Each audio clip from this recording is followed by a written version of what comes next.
Chers amis, l'Éternel a mis dans notre cœur le désir de réaliser ces capsules de quelques minutes afin d'apporter une lumière simple, biblique et pratique sur une question essentielle de la vie chrétienne. Comment vaincre le péché? Nous vivons dans un temps où beaucoup aiment Dieu, mais luttent intérieurement. Beaucoup veulent marcher avec Christ, mais se sentent prisonniers de faiblesses répétées. À travers cette série, nous ne parlerons ni de condamnation ni de perfection humaine, mais du chemin que Dieu a prévu pour conduire ses enfants de la lutte à la victoire. Aujourd'hui, nous commençons par la première étape, fondement de toutes les autres, reconnaître le péché. Notre série a pour titre « De la chute à la victoire », 10 étapes spirituelles incontournables. Voici la première étape.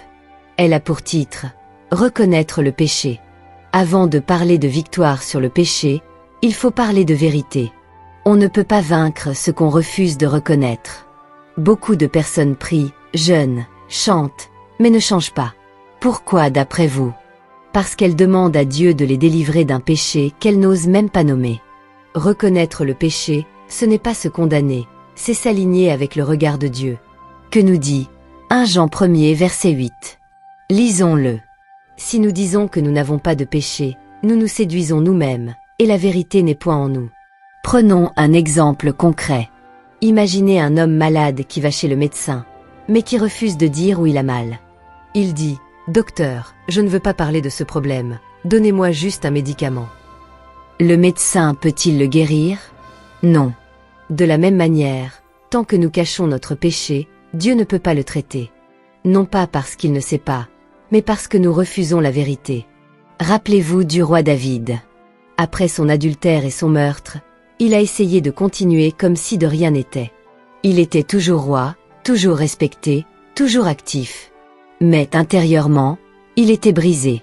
Il dira plus tard, dans Psaume 32 verset 3, « Tant que je me taisais, mes os se consumaient. » La délivrance de David n'a pas commencé quand il a prié, ni quand il a pleuré, mais le jour où il a dit « J'ai péché contre l'Éternel ».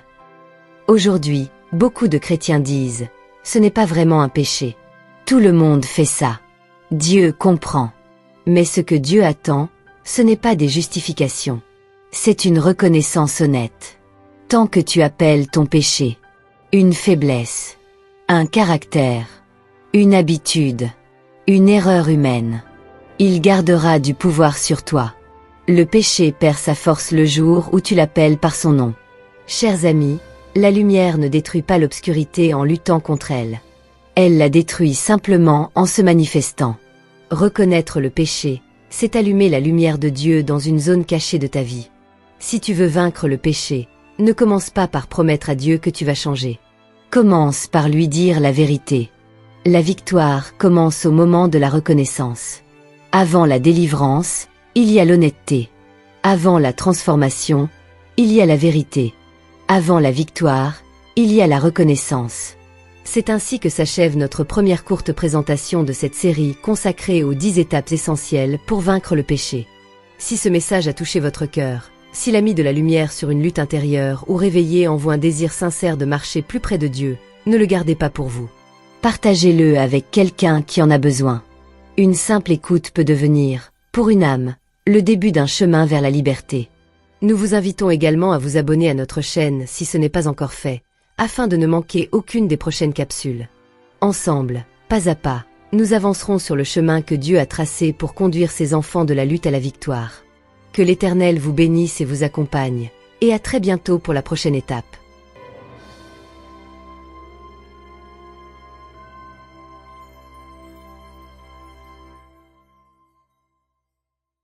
Chers amis, nous sommes heureux de vous retrouver pour cette deuxième capsule de notre série consacrée aux 10 étapes essentielles pour vaincre le péché. Lors de notre première présentation, nous avons vu que la victoire commence par une étape fondamentale, reconnaître le péché. Aujourd'hui, nous allons plus loin, car reconnaître sans changer ne transforme pas. La deuxième étape est donc essentielle, éprouver une repentance sincère. Beaucoup de personnes reconnaissent leurs fautes, mais peu se repentent réellement. Pourquoi ? Parce que la repentance est souvent confondue avec la culpabilité ou les émotions. La culpabilité dit « j'ai mal agi, je me sens mal ». La repentance dit « j'ai mal agi, et volontairement, je choisis de changer de direction ». 2 Corinthiens 7 verset 10. La tristesse selon Dieu produit une repentance à salut dont on ne se repent jamais.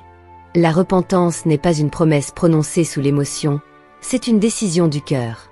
Imaginez une personne qui s'excuse sans jamais changer son comportement. À force, ses excuses perdent toute crédibilité. De la même manière, dire à Dieu « Seigneur, pardonne-moi », tout en retournant volontairement au même péché, ce n'est pas de la repentance, c'est un cycle religieux. La vraie repentance coupe avec l'ancienne route, même si la nouvelle semble difficile. Rappelez-vous de Pierre. Il a renié Jésus 3 fois. Il a pleuré amèrement. Mais sa repentance ne s'est pas arrêtée aux larmes. Après la résurrection, Jésus lui pose une question simple mais profonde. « M'aimes-tu » Pierre répond avec humilité, et à partir de ce moment, sa vie change. Celui qui avait peur d'une servante deviendra un prédicateur courageux. Les larmes ont révélé la douleur. Mais la repentance a produit la transformation. Se repentir, ce n'est pas seulement demander pardon. C'est accepter que Dieu change nos pensées, nos désirs, nos habitudes. La repentance sincère dit « Seigneur, je ne veux plus aimer ce qui me détruit, je veux aimer ce que toi, tu aimes. » Si ces enseignements vous édifient et vous aident à avancer dans votre marche avec Dieu, nous vous invitons à vous abonner à notre chaîne YouTube. Chaque capsule est conçue pour vous accompagner, étape après étape, sur le chemin de la liberté spirituelle. Pour conclure, la repentance n'est pas la fin du chemin, mais son véritable commencement. Sans repentance, la reconnaissance reste stérile. Avec une repentance sincère, Dieu ouvre la porte à une vie nouvelle. Nous vous donnons rendez-vous très bientôt pour la 3e étape, où nous parlerons de la confession sincère et libératrice.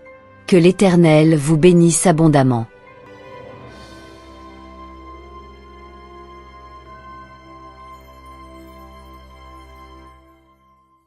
Chers amis, nous sommes heureux de vous retrouver pour cette 3e capsule de notre série consacrée aux 10 étapes essentielles pour vaincre le péché, dont le thème central est « De la chute à la victoire ». Après avoir vu l'importance de reconnaître le péché, puis d'éprouver une repentance sincère, nous abordons aujourd'hui une étape que beaucoup évitent, mais que Dieu utilise puissamment pour libérer l'âme. Il s'agit de la confession du péché. La confession n'est pas une humiliation, c'est une libération. Tant que le péché reste caché, il garde du pouvoir. Mais le jour où il est confessé, il commence à perdre son emprise. 1 Jean 1er verset 9. Si nous confessons nos péchés, il est fidèle et juste pour nous les pardonner et pour nous purifier de toute iniquité. Confesser, ce n'est pas informer Dieu, il sait déjà. Confesser, c'est se placer volontairement dans la vérité. Exemple concret. Imaginez quelqu'un qui porte un sac très lourd depuis des années. Personne ne le voit, mais le poids l'épuise, l'empêche d'avancer, et finit par le briser intérieurement. La confession, c'est déposer ce fardeau aux pieds de Dieu. Ce qui était caché devient exposé à la grâce. Rappelez-vous d'Acan, dans le livre de Josué. Son péché était caché, mais ses conséquences touchaient tout le peuple. Tant que le péché n'était pas confessé, la défaite continuait. La victoire est revenue le jour où la vérité a été révélée. Le péché caché affaibli. La confession ouvre la voie à la restauration. Beaucoup prient ainsi. « Seigneur, pardonne-moi mes fautes. » Mais évite d'entrer dans le détail devant Dieu. La confession sincère ose dire « Seigneur, j'ai péché par orgueil. Seigneur, j'ai nourri l'amertume. Seigneur, j'ai regardé ce que je ne devais pas regarder. » Ce que tu confesses, Dieu le guérit. Ce que tu caches, te contrôle. Si ces enseignements vous aident à comprendre le chemin de la liberté spirituelle, pensez à vous abonner à notre chaîne YouTube. Chaque capsule est une étape supplémentaire vers une vie affranchie et renouvelée en Christ. Pour conclure, il faut noter que la confession ne change pas seulement notre relation avec Dieu, elle restaure aussi notre paix intérieure. Là où la vérité est dite, la grâce peut agir pleinement. Nous vous donnons rendez-vous très bientôt pour la 4e étape, où nous verrons comment croire pleinement au pardon et à la justice de Jésus-Christ. Que l'Éternel vous bénisse et vous fortifie.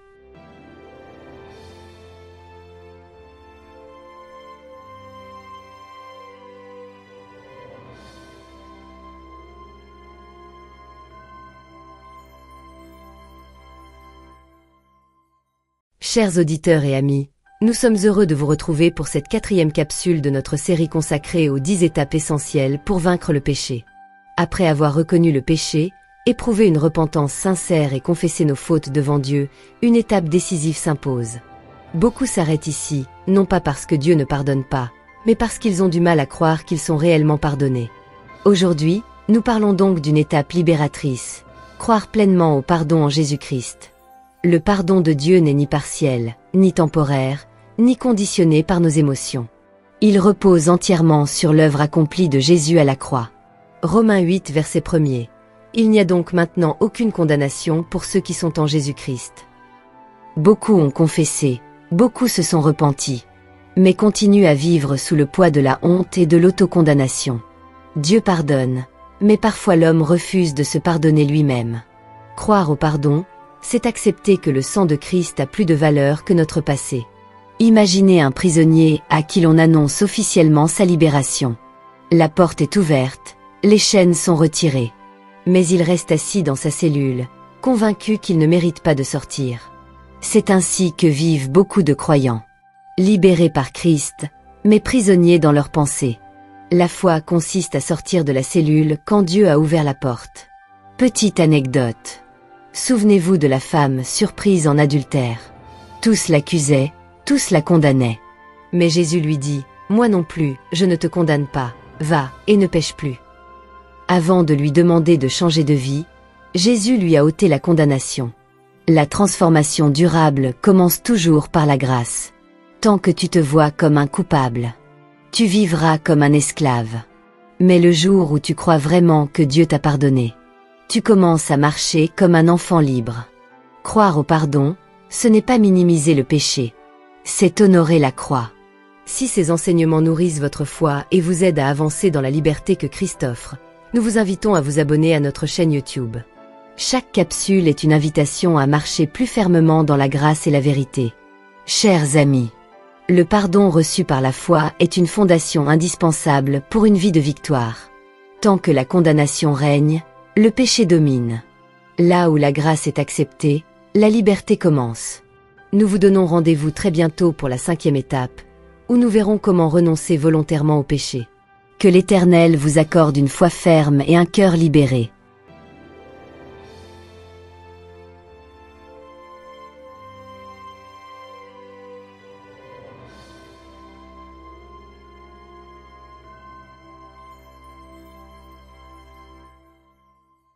Chers amis, bienvenue dans cette 5e capsule de notre série consacrée aux 10 étapes essentielles pour vaincre le péché.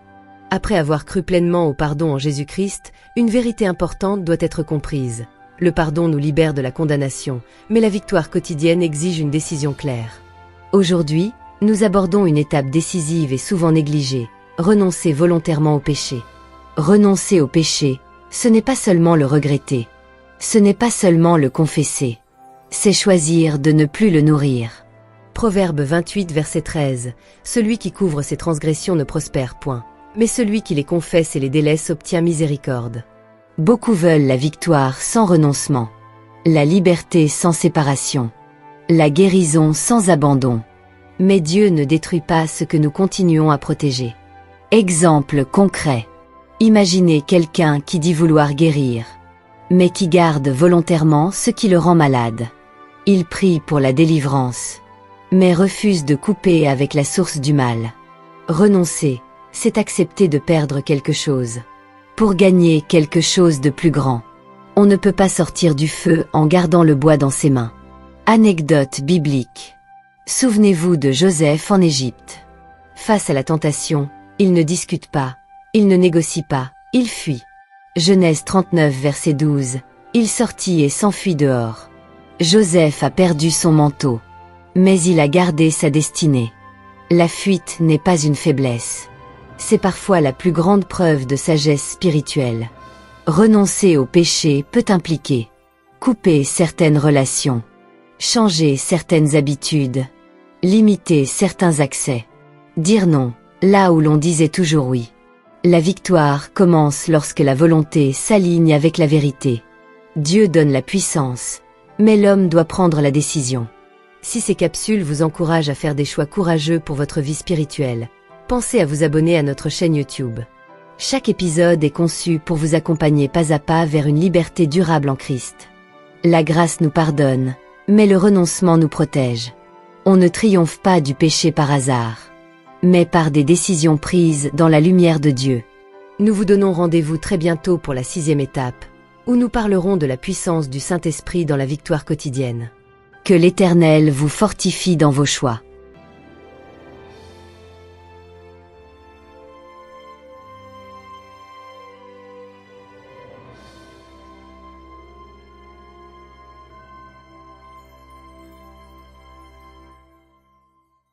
Chers amis, nous sommes heureux de vous retrouver pour cette 6e capsule de notre série consacrée aux 10 étapes essentielles pour vaincre le péché, sur le thème « De la chute à la victoire ».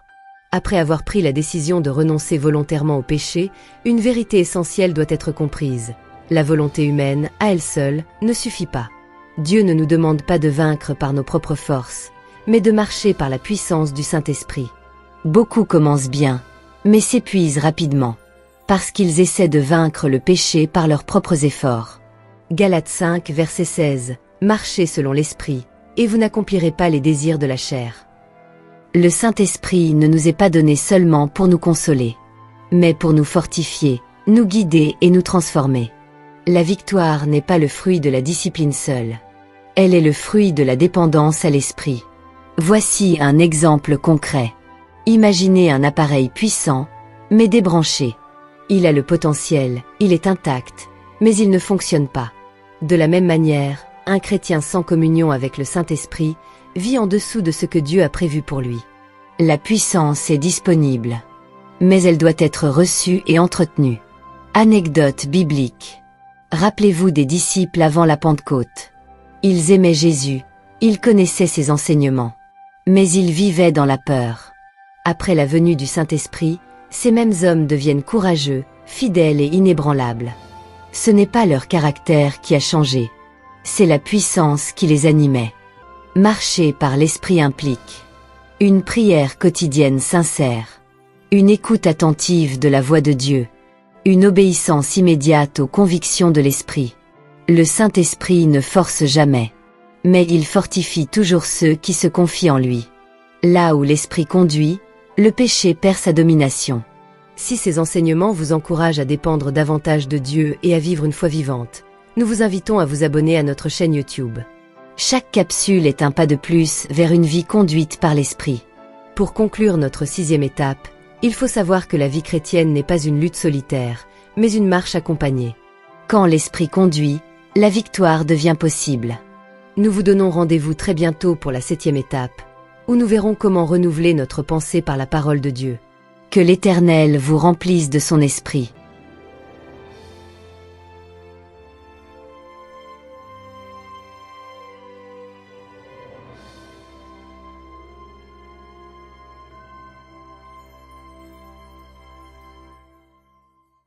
Chers amis, nous sommes heureux de vous retrouver pour cette 7e capsule de notre série consacrée aux 10 étapes essentielles pour vaincre le péché. Après avoir compris l'importance de marcher par la puissance du Saint-Esprit, nous découvrons aujourd'hui un autre pilier indispensable de la victoire spirituelle, le renouvellement de la pensée par la parole de Dieu. Beaucoup veulent changer leur comportement, mais oublient que le vrai combat commence dans la pensée. Romains 12, verset 2. Ne vous conformez pas au siècle présent, mais soyez transformés par le renouvellement de l'intelligence. Le péché ne commence pas dans les actes. Il commence dans les pensées acceptées, répétée et entretenue. Une pensée non corrigée finit toujours par produire une action. La parole de Dieu agit comme un filtre. Elle corrige, elle éclaire, elle réoriente. Exemple concret. Imaginez un champ laissé sans entretien.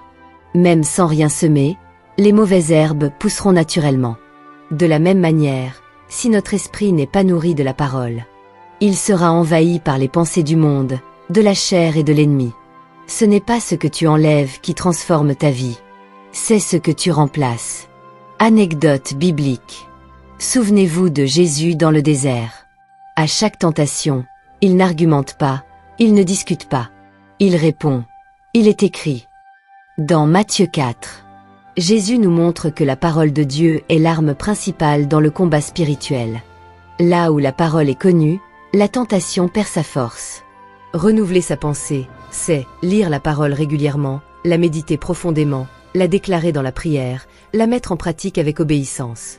La victoire n'est pas réservée à ceux qui savent beaucoup, mais à ceux qui appliquent fidèlement ce qu'ils savent.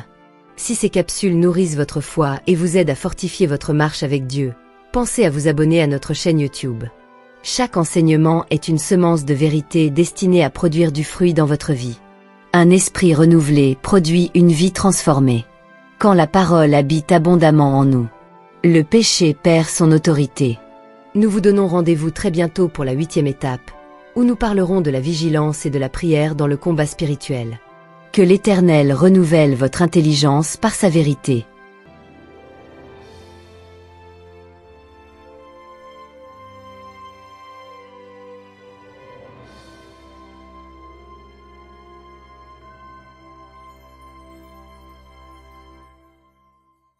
Chers amis, nous sommes heureux de vous retrouver pour cette 8e capsule de notre série consacrée aux 10 étapes essentielles pour vaincre le péché. Après avoir vu l'importance du renouvellement de la pensée par la parole de Dieu, nous abordons aujourd'hui une discipline spirituelle indispensable, la vigilance accompagnée de la prière. La prière n'est pas seulement un moment spirituel. C'est une position intérieure de dépendance envers Dieu. Matthieu 26, verset 41. Veillez et priez, afin que vous ne tombiez pas dans la tentation. Beaucoup tombent non parce qu'ils aiment le péché, mais parce qu'ils ont cessé de veiller. Ce qui n'est pas surveillé finit toujours par s'affaiblir. Veiller, c'est être attentif à ses pensées, à ses émotions, à ses fréquentations, à ses habitudes. Exemple concret. Imaginez une maison dont les portes sont ouvertes la nuit. Même si le propriétaire est honnête, cela n'empêchera pas les intrusions. La vigilance spirituelle n'est pas de la peur, c'est de la sagesse. Anecdote biblique. Souvenez-vous des disciples à Gethsémanée. Pendant que Jésus priait, ils dormaient. Résultat, ils n'étaient pas prêts à affronter l'épreuve qui arrivait. Le manque de vigilance prépare souvent la chute, alors que la prière prépare la victoire. Veiller et prier, c'est commencer la journée avec Dieu, lui confier ses combats, demander sa force avant la tentation, rester sensible aux avertissements de l'esprit. La prière ne supprime pas les combats, mais elle nous donne la force d'y résister. Si ces capsules vous encouragent à développer une vie de prière plus profonde et plus vigilante, nous vous invitons à vous abonner à notre chaîne YouTube. Chaque épisode est une invitation à marcher plus étroitement avec Dieu. Pour conclure, il faut noter que la vigilance protège et la prière fortifie. Celui qui veille avec Dieu ne marche jamais seul. Nous vous donnons rendez-vous très bientôt pour la 9e étape, où nous parlerons de l'obéissance quotidienne et de la persévérance dans la marche chrétienne. Que l'Éternel vous garde éveillé et fort dans la prière.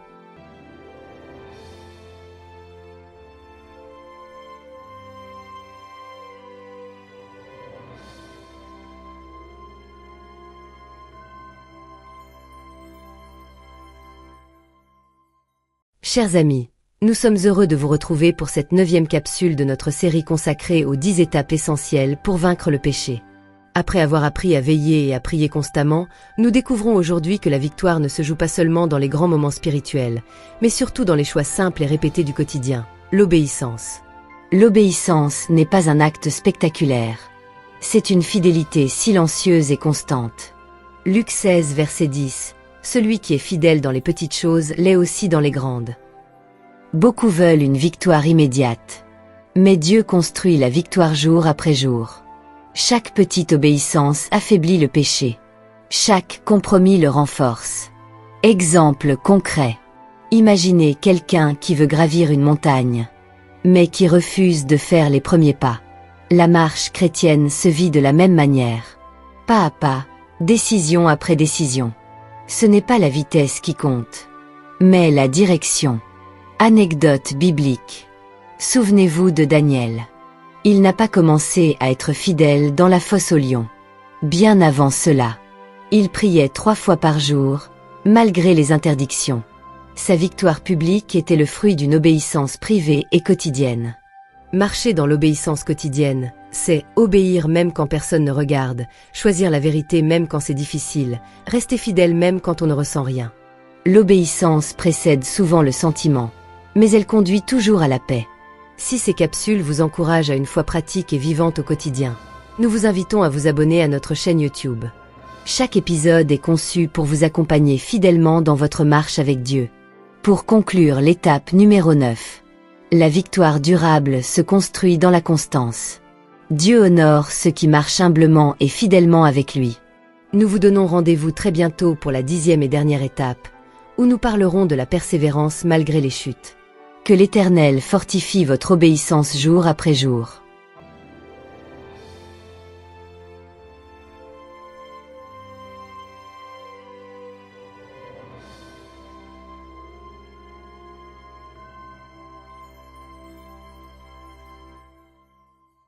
Chers amis, nous arrivons aujourd'hui à la 10e et dernière capsule de notre série consacrée aux 10 étapes essentielles pour vaincre le péché.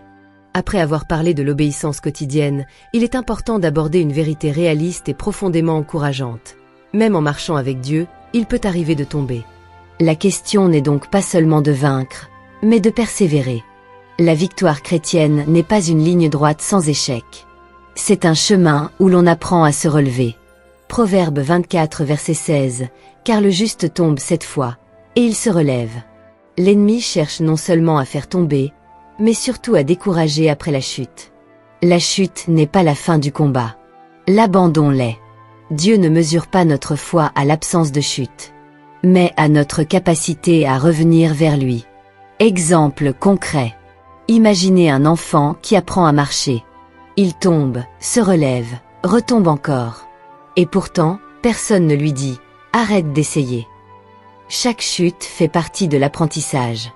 De la même manière, Dieu ne rejette pas ses enfants parce qu'ils tombent. Il les relève pour qu'ils apprennent à marcher plus fermement. Anecdote biblique. Souvenez-vous de Pierre. Il a renié Jésus, malgré ses promesses. Humainement, son histoire semblait terminée.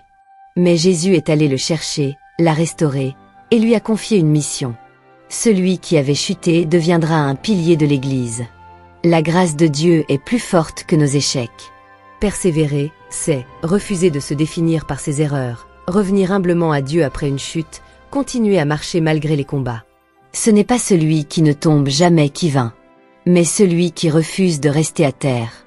Si cette série vous a encouragé, instruit et fortifié dans votre marche spirituelle, nous vous invitons à vous abonner à notre chaîne YouTube. D'autres enseignements viendront pour continuer à vous accompagner dans une foi vivante, équilibrée et ancrée dans la parole de Dieu. Conclusion finale de cette série dont le thème central est « De la chute à la victoire ». Vaincre le péché n'est pas un événement ponctuel, mais un chemin. Un chemin de vérité, de repentance, de grâce, de décision, de dépendance à l'esprit et de persévérance. Que cette série vous rappelle une chose essentielle, Dieu n'a pas abandonné son œuvre en vous. Que l'Éternel vous bénisse, vous fortifie, et vous conduise chaque jour de la lutte à la victoire.